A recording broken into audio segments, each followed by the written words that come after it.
salah satu education facility supervisor, seorang Indian ya, orang India. Dia bilang, Ibu Heni, masalah itu bumbu masakan ya. Well, saya percaya masalah itu diizinkan Tuhan jadi bumbu penyedap buat hidup kita. Yang percaya katakan amen. Masalah. Amsal 16 ayat 9. Hati manusia memikir-mikirkan jalannya, tetapi Tuhanlah yang menentukan arah langkahnya.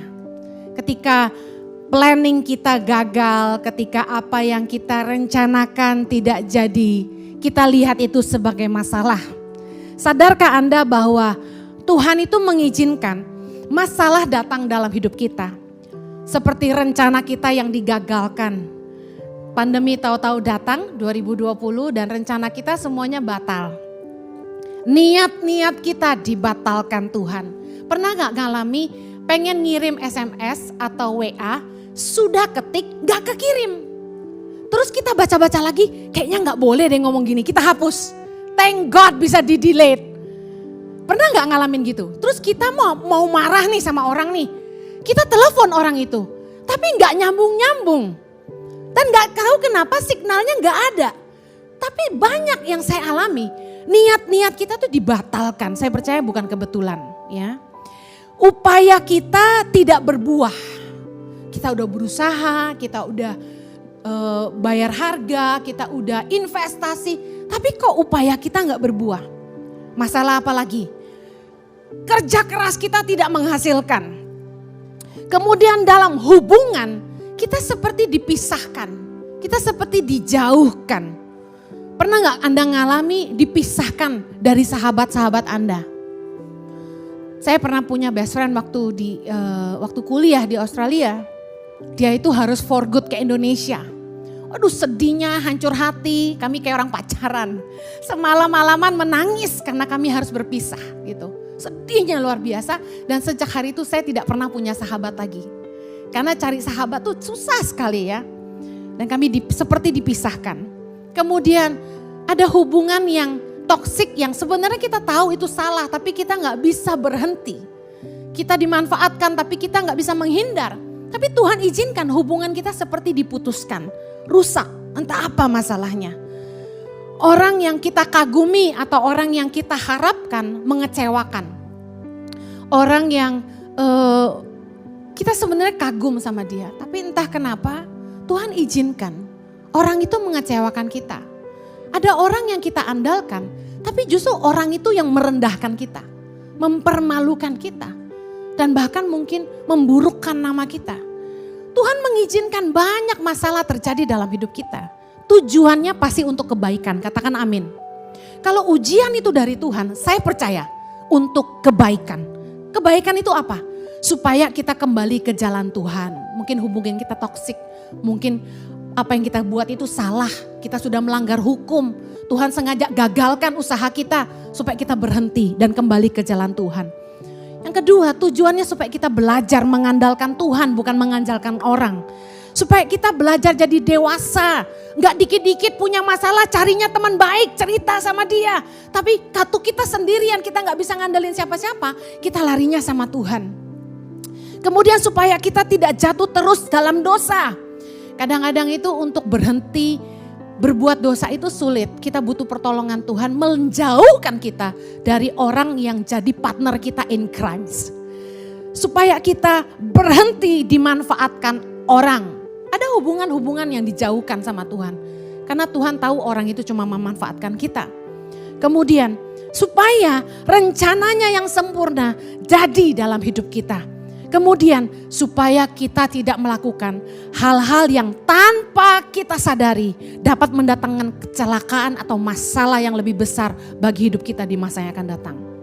Saya dan suami ngalami beberapa kali itu Tuhan meluputkan kami dari membuat keputusan yang keliru untuk menyelamatkan kami dari masalah yang lebih besar di masa yang akan datang. Kami bukan gak pernah bikin salah. Berkali-kali kami buat keputusan yang salah. Loh kok bisa? Kan hamba Tuhan. Harusnya peka dong sama Tuhan.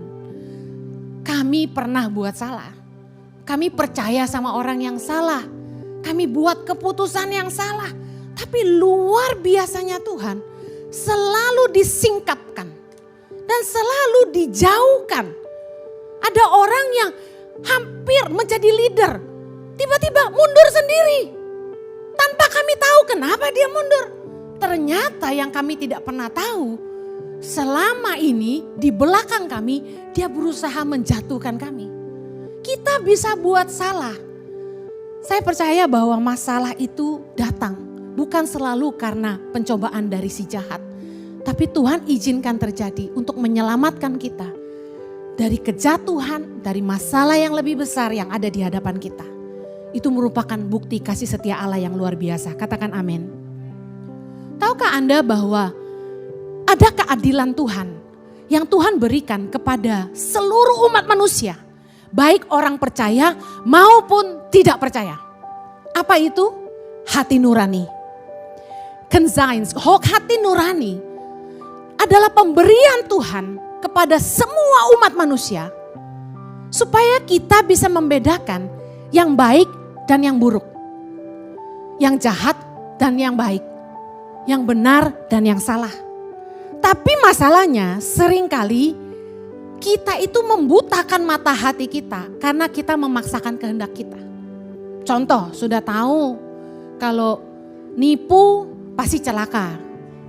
Melanggar hukum pasti ada hukumnya. Pacaran sama orang yang tidak percaya pasti ada masalah yang lebih besar lagi. Kita tahu semua perbuatan itu salah, tapi toh kita tetap lakukan. 1 Timotius 1 ayat 19 bilang gini, beberapa orang telah menolak hati nuraninya yang murni itu dan karena itu kandaslah iman mereka. Banyak orang yang menulikan telinga hatinya, membutakan mata hatinya, menolak hati nurani yang murni yaitu suara Tuhan yang membimbing hidupnya. Sehingga iman mereka kandas. Nah harusnya waktu ada masalah datang dalam hidup kita, jangan selalu tengging-tengging, dalam nama Yesus aku tolak. Harusnya kita tuh coba datang sama Tuhan. Kita renungkan, apakah ini petunjuk dari Tuhan? Ada dua kemungkinan. Masalah bisa bicara begini kalau dari Tuhan. Yang pertama, bahwa Tuhan tidak mau kita teruskan. You should stop. Kita harus berhenti. Atau Tuhan mau menyatakan mujizatnya dalam hidup kita. Saya akan bahas tentang masalah bisa menjadi pertanda dari Tuhan untuk kita berhenti. Mungkin dalam hidup ini kita salah jalan. Atau keputusan yang kita buat itu salah. Dan Tuhan ingin menyelamatkan kita dari masalah yang lebih besar ke depan. Saya kasih contoh, ingat Yunus? Yunus itu naik kapal, melarikan diri. Tuhan itu suruh dia pergi kemana? Niniwe, tapi dia kemana? Tarsis. Dia naik kapal ke Tarsis, datanglah badai ke atas kapal itu. Masalah gak itu? Masalah. Apa yang terjadi? Yunus sadar dia salah, Tuhan izinkan itu terjadi, dia harus nyemplung ke laut supaya yang lain selamat. Akhirnya dia diam di perut ikan paus. Saya mau kasih tahu, saya ini pernah sok heroik. Saya pikir suami saya ajalah yang jadi hamba Tuhan. Saya tak jadi pengusaha gitu. Businesswoman. Saya coba berkarir, saya coba punya bisnis. Saya kasih tahu, orang yang gak taat ketika dia join bisnis sama orang lain, karena ketidaktaatan dia, seluruh kapal bisa tenggelam.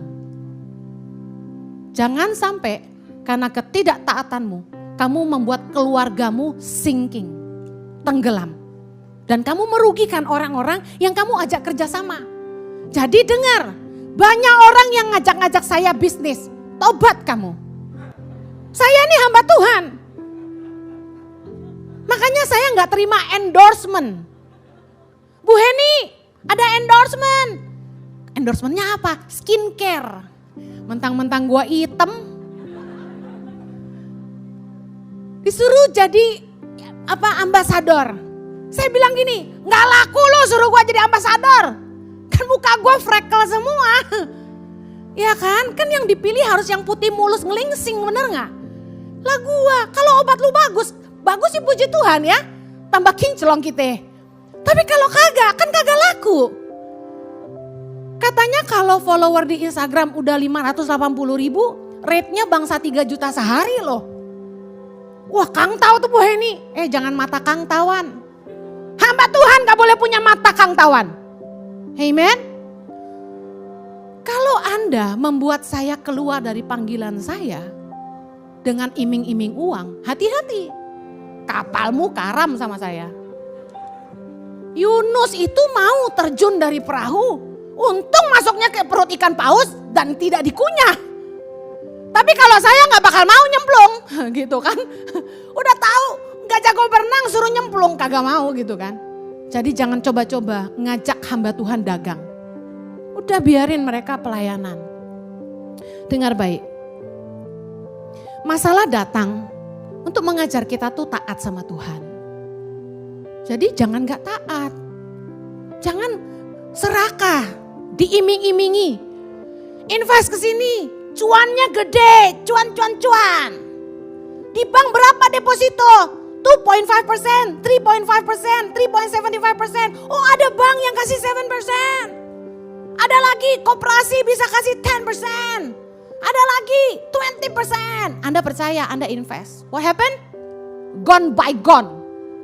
Hilang duitmu. Ingat, masalah datang untuk ngajarin kita. Jangan serakah. Jangan tolak iblis. Ini iblis nih yang makan investasi gua. Bukan. Anda yang mata duitan. Bu Heni kan kenal tuh sama yang punya perusahaan itu. Saya lihat Ibu Heni khotbah di perusahaan dia. Tolong kasih tahu suruh bayar utang saya, dia bilang gitu. Terus saya bilang gini, saya aja baru ketemu dia sekali doang. Saya gak kenal dia siapa. Bagaimana saya nyarinya? Waduh Bu Heni, saya invest 1,5 M. Ya gitu gak nabur ya kan.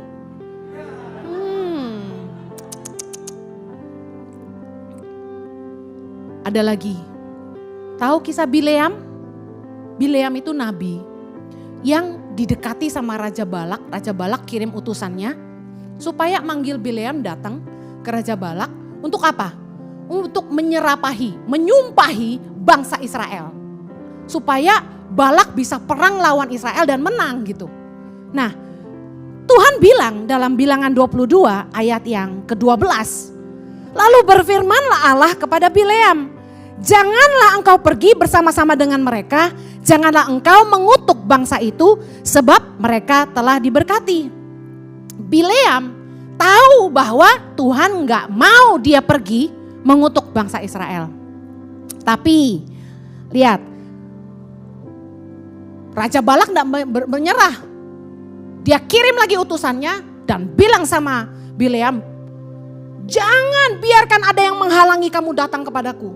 Sebab aku akan memberikan upahmu sangat banyak. Dan apapun yang kau minta daripadaku, aku akan mengabulkannya. Datanglah dan serapahlah bangsa itu bagiku. Wah, diiming-imingi duit. Manusia tuh biasanya kalau sama duit, kalah apa menang? Kalah apa menang? Anda yang jawab loh kalah ya. Kita harus jadi umat pemenang, katakan amin. Dengar baik. Tetapi ayat 18 ya. Bileam menjawab kepada pegawai-pegawai Balak. Keren jawabannya. Mari lihat. Sekalipun Balak memberikan kepadaku emas dan perak seistana penuh, aku tidak akan sanggup berbuat sesuatu yang kecil atau yang besar yang melanggar titah Tuhan Allahku. Keren gak jawabannya? Ora mata duitan, ora. Tapi mari kita lihat ayat 19. Oleh sebab itu, baiklah kamu pun tinggal di sini pada malam ini, supaya aku tahu apakah pula yang akan difirmankan Tuhan kepadaku. Loh, Tuhan sudah berfirman belum sebelumnya? Di ayat 12. Sudah. Bileam tahu nggak bahwa Tuhan tidak mengizinkan dia menyumpahi bangsa Israel? Tahu. Ayat 12 tadi kita sudah baca, Tuhan tidak izinin. Tapi apa yang dia lakukan? Sama kayak kita. Kadang kita nih kayak Bileam, sudah tahu salah masih nanya. Bu Heni, boleh cerai nggak? Bu Heni, boleh nggak pacaran sama orang gak seiman. Bu Eni, boleh gak nyolong dikit-dikit? Bu Eni, boleh gak lapor pajak? Bu Eni, boleh gak bayar perpuluhan? Bu Eni, jadi pertanyaannya itu menjebak. Supaya kalau saya ngomong apa, tuh kata Bu Heni juga begitu. Benar gak? Cari pembenaran diri. Persis gak kayak Bileam? Udah tahu Tuhan bilang jangan. Tapi dia bilang apa? Sekalipun kamu kasih aku perak emas seistana penuh. Siapa yang ngomong mau kasih lu seistana penuh ya kan? Berarti itu ekspektasi dia. Aku tidak akan mau, dia bilang. Gak bisa, gak mampu. Tapi coba tinggal dulu satu malam. Siapa tahu Tuhan berubah pikiran. Dengar baik. Akhirnya Bileam tuh hampir mati dibunuh malaikat. Tapi Tuhan membuka mata keledainya untuk menyelamatkan Bileam sampai 3 kali. Keledai lebih peka daripada manusia. Bisa lihat malaikat di depan menghudus pedang mau bunuh si Bileam. Karena dia tetap pergi. Lucu sih, Tuhan ini main-main. Tuhan bilang, ya udah lu mau pergi-pergi. Tapi lu cuma boleh ngomong yang Tuhan suruh gitu. Saya ngerenung firman ini Tuhan bercanda juga. Tadi bilang gak boleh, sekarang boleh. Tapi sebenarnya gini, sama kayak perempuan. Udah ngomong sama suami, kamu gak boleh pergi sama teman-teman reunian. Tahu gak kenapa reunian tuh gak baik? Soalnya ketemu pacar lama. Yang lama-lama harus dibuang. Kalau ada suami atau istri mau reuni, kamu harus ikut. Kita sebenarnya gak rela suami itu pergi atau istri pergi reuni. Tapi seringkali di mulut beda, di hati beda ya kan. Kita ngomong, ya udah, lu mau pergi. Tuh teman-teman lu udah nungguin, ya udah pergi dah. Ngerti ya? Sebenarnya kita gak rela. Nah Tuhan tuh begitu. Karena Bileam maksa, ya udah mereka udah jemput kamu, ya udah pergi sana. Tapi kamu hanya boleh mengatakan yang aku suruh engkau katakan. Nah ternyata Tuhan bokam guan, marah sama dia. Datanglah malaikat pengen bunuh. Diselamatkan oleh keledainya 3 kali. Dan ketika Bileam memukul keledainya 3 kali, Tuhan membuka mulut keledainya dan bicara sama dia. Kenapa lu pukul gua terus? Bayangin Bileam punya keledai bisa ngomong. Makanya kalau kita auban-auban, mokong, dibilangin susah, tar tikus dibikin ngomong. Ya. Dengar baik, masalah datang untuk mengajar kita supaya berhenti melakukan apa yang tidak berkenan kepada Tuhan. Banyak hal-hal yang kita kerjakan, kita tahu sebenarnya Tuhan tuh gak berkenan, tapi kita maksa jalan terus, keep it going. Akhirnya kita lihat all gone by gone. Waktu hal-hal itu gak terjadi sesuai yang kita inginkan, percayalah bahwa Tuhan tuh punya rencana yang lebih baik. Amin. Kalau ada masalah yang menghadang kita, apa yang kita kerjakan tuh gak diberkati, dalam hubungan kita ditinggalkan, kita dikecewakan orang yang kita harapkan. Mari belajar bersyukur dan bilang gini, bahwa Tuhan tahu yang terbaik. Amin. Tuhan itu mau nunjukin kita salah jalan, Tuhan meluputkan kita dari masalah yang lebih besar. Tuhan ingin membebaskan kita dari beban-beban yang gak perlu. Kadang-kadang kita nih terlalu kepo. Sehingga kita itu mikul-mikul beban yang harusnya gak perlu. Unnecessary. Tuhan gak mengizinkan kita dimanfaatkan dan Tuhan tidak mau kita hidup dalam dosa. Saya percaya sekalipun segala sesuatu yang terjadi dalam hidup kita tidak seperti yang kita inginkan. Tapi percayalah bahwa gini, kalau sampai Tuhan ngizinin semua rusak, semua hancur, semua gagal. Kalau kita ini percaya penyertaan Tuhan, percaya gini bahwa tidak ada yang terjadi dalam hidupku tanpa seizin Tuhan. Amin. Karena Tuhan juga bisa bicara lewat masalah.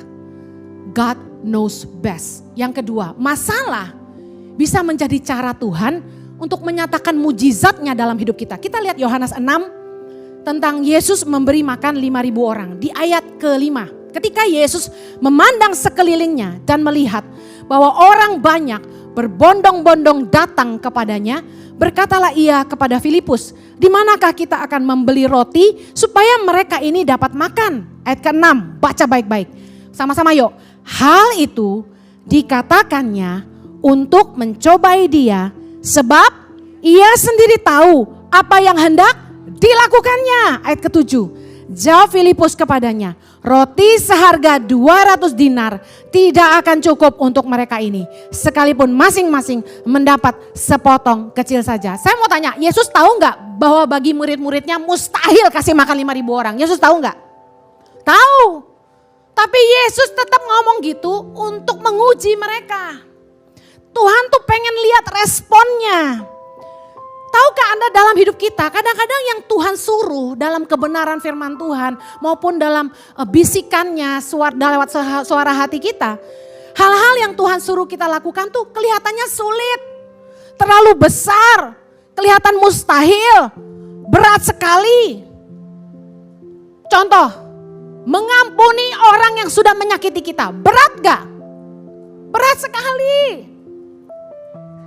Tapi kita waktu mau taat, gak ada yang mustahil bagi Tuhan. Tuhan itu akan taruh bara di atas kepala orang yang telah menyakiti kita. Amen. Saya saksi hidup. Orang-orang yang dulu merendahkan saya, hari ini berdecak kagum dan bilang sama saya, wow, hari ini kamu sukses ya. Padahal dulu saya direndahkan, saya dihina-hina. Tapi di hadapan mereka, Tuhan membuat saya mengangkat kepala saya. Bukan karena sombong, tapi He is the lifter of my head. Dialah yang membuat saya bisa mengangkat muka hari ini. Amen. Terhadap orang-orang yang dulu merendahkan saya. Saya percaya demikian juga dengan kita. Bahwa kita itu kalau taat sama Tuhan, ada pembelaan Tuhan. Dengar baik. Waktu Tuhan bilang dalam firman-Nya, sebab Ia sendiri tahu apa yang hendak dilakukannya. Artinya gini, kadang hal-hal yang kelihatannya impossible buat kita lakukan, Tuhan tuh cuma nguji kita. Yang Tuhan mau tuh kita belajar percaya.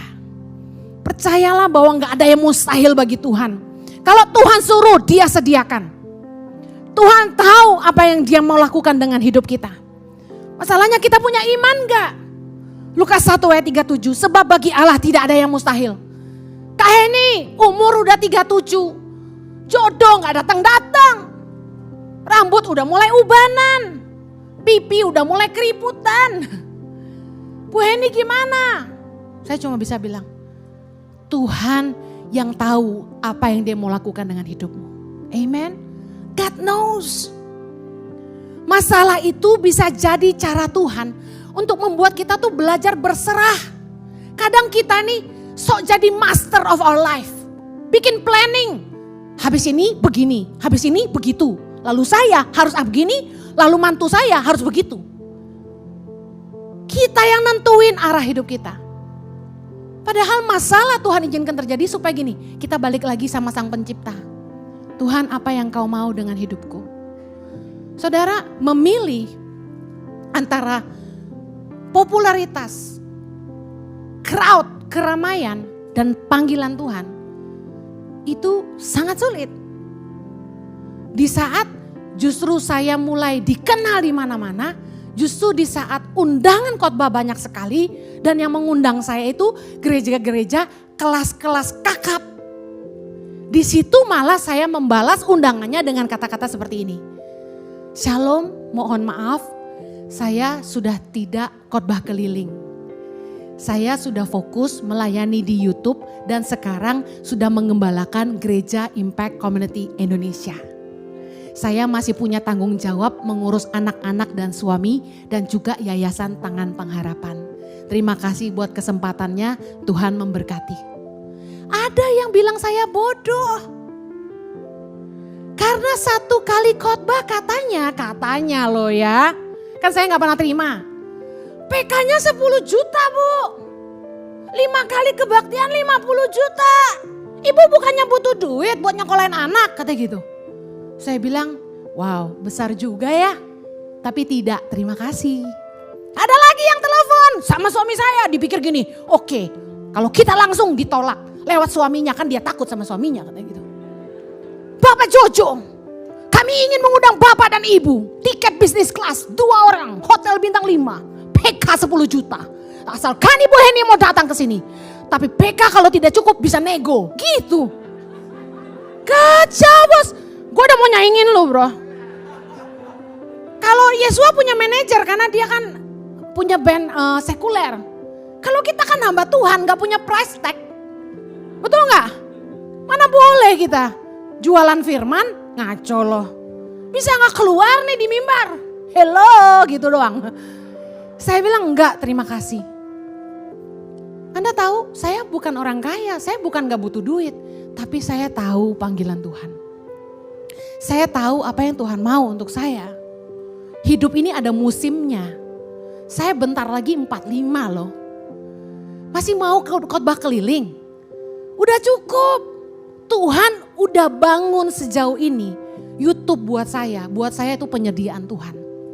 Saya lihat buahnya. Bahwa firman Tuhan itu menjangkau, melampaui batas tembok gereja, melampaui kota, melampaui denominasi, melampaui negara, menjangkau melampaui agama. Jiwa-jiwa dituai, hidup-hidup dipulihkan. Ici baptis jiwa-jiwa tiap bulan, kemuliaan buat Tuhan. Amen. Bukan karena saya hebat.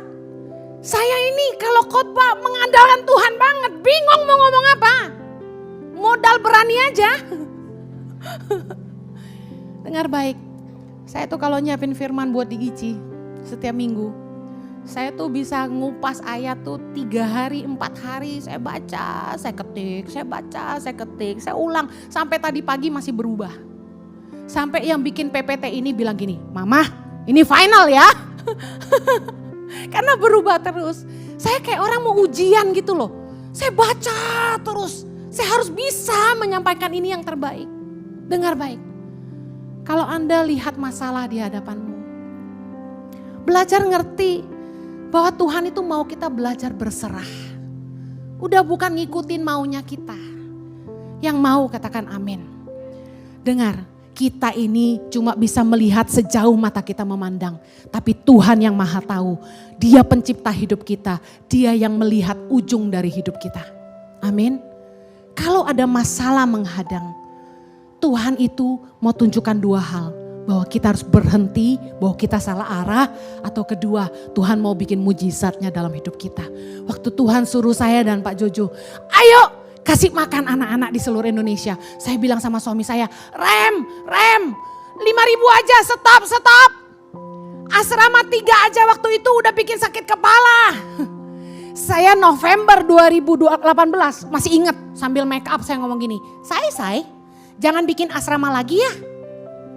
Aduh, budgetnya gede banget. 1:100. Tahu gak Jo? Kita tuh ngurusin anak asrama dari mulai kapas sampai tonsoplas. Dari mulai sakit sampai sakit hati. Capek. Budgetnya terlalu besar. Makan sehari 3 kali belum snack. Belum yang kalau pengen ngemil, martabak mama gitu kan. Mama jerawatan nih gitu. Macam-macam. Saya bilang cukup. Tapi begitu saya khotbah pagi itu, Roh Kudus bilang gini, Henny, apa yang kamu mau lahirkan untuk Indonesia? Saya jawab, pemimpin Tuhan. Tuhan bilang apa? Lahirkan 1000 pemimpin bagi Indonesia. Lahirkan pemimpin yang takut akan Tuhan, mencintai rakyat, cerdas dan berintegritas bagi Indonesia. Saya langsung nangis Bapak Ibu. Pulang pelayanan itu, saya masuk kamar mandi, gak nyapa suami saya. Saya nangis karena saya dosa. Saya ngomong apa yang saya mau, bukan apa yang Tuhan mau. Saya masuk kamar mandi, saya ingat saya di shower nangis teriak, Tuhan saya mau jualan apa lagi? Sok hebat. Lu kira jualan kaos bisa ngasih makan 5.000 anak? Ente, gak bisa, kagak cukup. Sampai doer khotbah, nenteng 40 kilo sampai pinggang sakit. Gak cukup bos. Sedih gak? Saya kasih tahu, sok banget sih kita ini kadang-kadang. Sok ngatur hidup kita, sok pikir kita yang bisa. Tadi Yesus bilang, bukan karena kuatku tapi karena rohmu. Masalah tuh datang buat menyadarkan kita. Tuhan sanggup melakukan yang Dia mau dalam hidupmu. Katakan amin. Mari belajar serahkan hidup kita sama Tuhan. Kalau ada masalah, ini aja prinsipnya, saya tutup. Matius 6:33. Carilah dahulu kerajaan Allah dan kebenarannya, maka semuanya ditambahkan. Pegang ini baik-baik kalau ada masalah. Tetap lakukan segala sesuatu sesuai kebenaran firman Tuhan. Jangan sampai kita maksain kehendak kita sendiri sampai kita menghalalkan segala cara. Selama kita hidup dalam kebenaran akan ada pembelaan dan campur tangan Tuhan. Yang kedua, kalau ada masalah, tanya apa sih yang jadi kehendak Tuhan. Kerajaan Allah bicara soal kehendak Allah paling penting dalam hidup kita. Tanya Tuhan apa yang kau mau. Apakah aku harus berhenti? Apakah aku harus lurus? Atau ke kanan dan ke kiri? Ayub 23 ayat 10. Karena ia tahu jalan hidupku. Seandainya ia menguji aku akan timbul seperti emas. Percayalah bahwa Tuhan yang tahu jalan hidup kita, amin. Saya berdoa ketika Tuhan menguji Anda juga akan timbul seperti emas. Yang mau katakan amin. Mari kita berdoa.